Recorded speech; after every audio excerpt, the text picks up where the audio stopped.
Hello दोस्तों, कैसे हैं आप सभी। आई होप कि आप सभी बढ़िया होंगे और आगे भी बढ़िया ही रहोगे। तो चलिए गाइस, वीडियो को स्टार्ट करते हैं।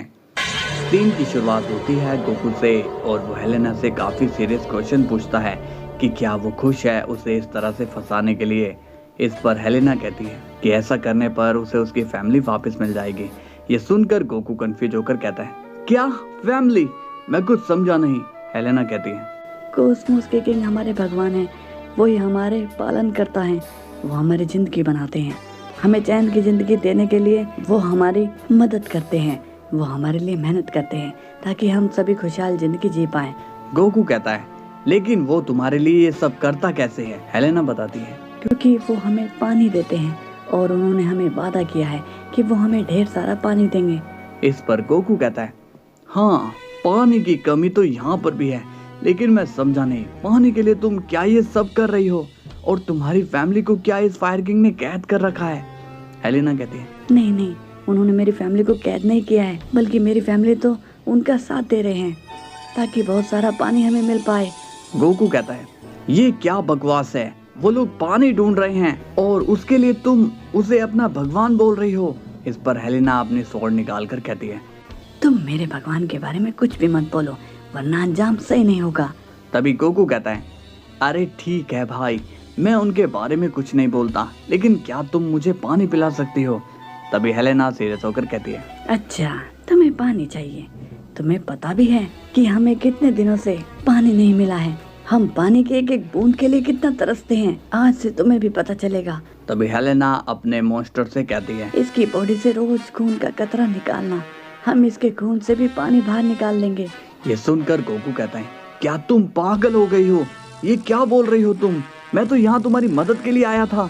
मैं मानता हूँ कि तुम्हें मदद की जरूरत नहीं है, लेकिन मैंने मदद के लिए हाँ तो करी, कम से कम उसकी तो शर्म रख लो।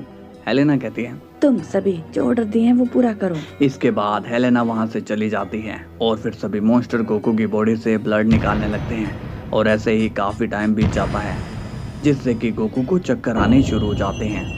इसके बाद सीन जाता है इंचार्ज पर और वो ग्रैंड प्रिस्ट को आकर कहता है, ग्रैंड मिनिस्टर, मेरे जासूसों ने सब जगह छान लिया, लेकिन गोकू का कोई पता नहीं मिल पा रहा है। ग्रैंड प्रिस्ट टेंशन में आकर कहते हैं, लेकिन ऐसा कैसे हो सकता है? तो अभी वेजिटा कहता है, कहीं ये काम उस फायर किंग का तो नहीं? इंचार्ज पूछता है, नहीं, वो ऐसा नहीं कर सकता, ये सब करके उसे कुछ नहीं मिलने वाला है, और फिर अब तो तुम्हें जेनिथ कोसमोस के किंग ने भी परमिशन दे दी है। इस पर ग्रैंड प्रिस्ट कहते हैं, पर फायर किंग ने कहा था कि वो हमें छोड़ेगा नहीं। इंचार्ज कहता है, उस दिन तुमने बताया तो था, तो अब हम क्या करें? हमारे पास तो कोई सबूत भी नहीं है कि फायर किंग ने ऐसा किया है। मोर्टार पूछता है, अगर हमारे पास सबूत भी होंगे तो भी हम उसका क्या बिगाड़ लेंगे?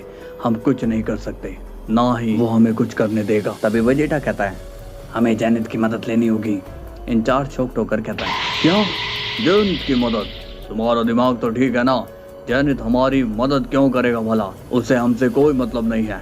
वेजिटा कहता है, इंचार्ज, जेनिथ ने बताया था कि उसका नाम भी गोकू है, यानी कि वो भी कैकरोड का ही वर्जन है, जो दया कैकरोड के पास है, उसका 10% तो जेनिथ के पास होगा ही। मोर्टार पूछता है, क्या तुम श्योर हो वेजिटा? क्या हमें जेनिथ की हेल्प लेनी चाहिए? वेजिटा कहता है, एक जेनिथ ही है जो फायर किंग को चुका सकता है, और वो एक बार मदद भी कर चुका है। ग्रैंड प्रिस्ट पूछते हैं, मगर वो हमें मिलेगा कहाँ पर? वेजिटा बोलता है, ये काम तो इंचार्ज को ही करना होगा, इंचार्ज ही हमें जेनिथ से मिलवा सकते हैं। इंचार्ज कहता है, देखो वेजिटा, मैं जेनिथ को नहीं जानता हूँ, इसलिए मैं उससे नहीं बुला सकता हूँ।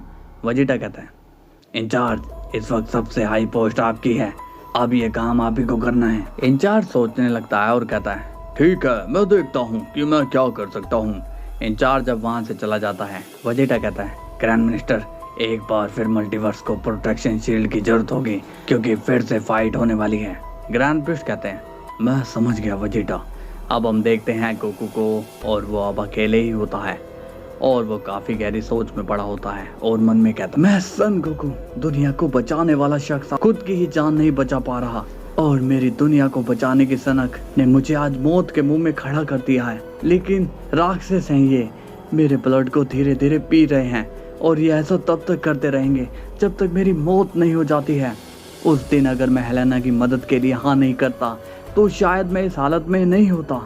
मुझे वेजिटा की बात मान लेनी चाहिए थी। मेरे एक डिसीजन ने मुझसे मेरा सब कुछ छीन लिया। इसके बाद सीन जाता है फ्लैशबैक पर, जहाँ पर गोकू हेलेना के साथ आ जाता है और गोकू को एक बहुत ही ब्यूटीफुल वर्ल्ड नजर आता है जिसे हेलेना ग्रीनलैंड कहती है। गोकू पूछता है, हेलेना वो मॉन्स्टर कहाँ पर गए? और तुमने तो कहा था कि तुम्हारे लोग मुसीबत में हैं, मगर यहाँ तो कोई भी नहीं है। तभी हेलेना गोकू को एक ड्रिंक देती है और कहती है, अभी तुम मेरे वर्ल्ड में आए नहीं हो, तुम्हें ये ड्रिंक पीना होगा। गोकू कंफ्यूज होकर कहता है, एक मिनट, क्या कहा तुमने? ये तुम्हारा वर्ल्ड नहीं है। हेलेना कहती है, हाँ, तुम इस ड्रिंक को पियोगे तो तुम्हें सब समझ में आ जाएगा।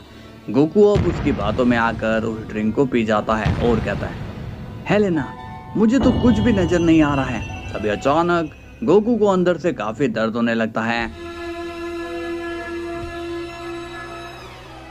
उसके अंदर जितनी भी पावर होती है वो कंप्रेस हो जाती है और एक जगह पर दबकर रह जाती है, जिसे गोकू यूज नहीं कर पाता। गोकू दर्द में कहता है, ये तुमने मेरे साथ क्या किया? हेलेना कहती है, माफ करना, लेकिन ये करना मेरे लिए बहुत ही जरूरी है। आज से तुम्हारी जिंदगी पूरी तरह बदल जाएगी। अब फ्लैशबैक ऑफ हो जाता है और हम देखते हैं कि गोकू बेहोश हो रखा होता है। फायर किंग वहां आ चुका होता है और वो पूछता है, क्या इसके ब्लड में वो पावर कहीं मिली तुम्हें? उसका खबरी कहता है, नहीं फायर किंग, अभी तक तो ऐसा कुछ नहीं मिला। हम इसके हर ब्लड सेल को चेक कर रहे हैं, अभी तक तो वो कंप्रेस पावर नहीं मिली। बचे हुए ब्लड को मेरे मॉन्स्टर पी जा रहे हैं। इस पर फायर किंग कहता है, मैं तुमसे कह रहा हूँ जल्दी से जल्दी उसे ढूंढो, इस बारी मुझे वो चाहिए। इसके बाद फायर किंग वहां से चला जाता है। अब सीन जाता है इंचार्ज पर और वो थ्रोन वाले कॉस्मोस किंग से मिलने आ जाता है, मगर उसे वहां क्रिम्सन कॉस्मोस का किंग मिलता है। क्रिम्सन कहता है, हे, तुम्हें मना किया था ना यहाँ आने के लिए। इंचार्ज कहता है, मैं यहाँ कॉस्मोस के किंग से मिलने आया हूँ। क्रिम्सन कहता है, मैं हूँ तो यहाँ, तुम मुझे बताओ क्या काम है तुम्हें इंचार्ज बिना घबराए कहता है, मैं थ्रोन वाले कॉस्मोस किंग की बात कर रहा हूँ। क्रिम्सन सीरियस होकर कहता है, वो यहाँ नहीं है, जो कुछ कहना है मुझे कहो, और अब तुम मेरा गुस्सा बढ़ा रहे हो, इसलिए अपना मुंह जल्दी खोलो। इंचार्ज कहता है, मुझे जानिद से मिलना है। क्रिम्सन सीरियस होकर कहता है, तुम्हारी इतनी हिम्मत कि तुम उसका सीधा नाम लो, मैं तुम्हारा वो हाल करूंगा कि तुम किसी के आगे मुंह खोलने के लायक नहीं बचोगे। तभी वहां पर थ्रोन वाला कॉस्मोस का किंग आ जाता है और कहता है, ये तुम क्या कर रहे हो क्रिम्सन? क्या तुम उसे मारना चाहते हो? इंचार्ज को मैंने यहाँ बुलाया है। क्रिम्सन कहता है, तुम अपने दोस्तों को यहाँ हमारी जगह पर क्यों बुलाते हो? क्या तुम्हें पता नहीं बार बार ऐसे किसी को लाना ठीक नहीं है? आगे से अपने दोस्तों से खुद मिलने चले जाना। क्रिम्सन अब वहां से चला जाता है। थ्रोन वाला किंग कहता है, इंचार्ज ये सब क्या है? मैंने तुम्हें मना किया था ना कि तुम यहाँ मत आना। इंचार्ज कहता है, क्या करूं, बहुत ही कुछ ऐसी है, मैं जानिद से मिलने चाहता हूँ। कॉस्मोस किंग कहता है, जानिद से तुम्हें क्या काम है? इंचार्ज कहता है, गोकू कहीं गायब हो गया है और हमें शक है कि फायर किंग ने उसे गायब किया है और मैं जानिद से मदद चाहता हूँ। थ्रोन वाला किंग कहता है, अच्छा तो तुम चाहते हो कि वो दोनों आपस में लड़ने लग जाएं? इंचार्ज तो तुमने हाथी पावर कर दी है, तुम यहाँ से फौरन चले जाओ। इंचार्ज कहता है, और आप मेरी बात तो सुनिए। तभी थ्रोन वाला किंग अपने ऑरा को बढ़ा देता है और कहता है, मैंने तुम्हें यहाँ से जाने के लिए कहा है, चले जाओ, नहीं तो मैं खुद ही तुम्हें मिटा दूंगा।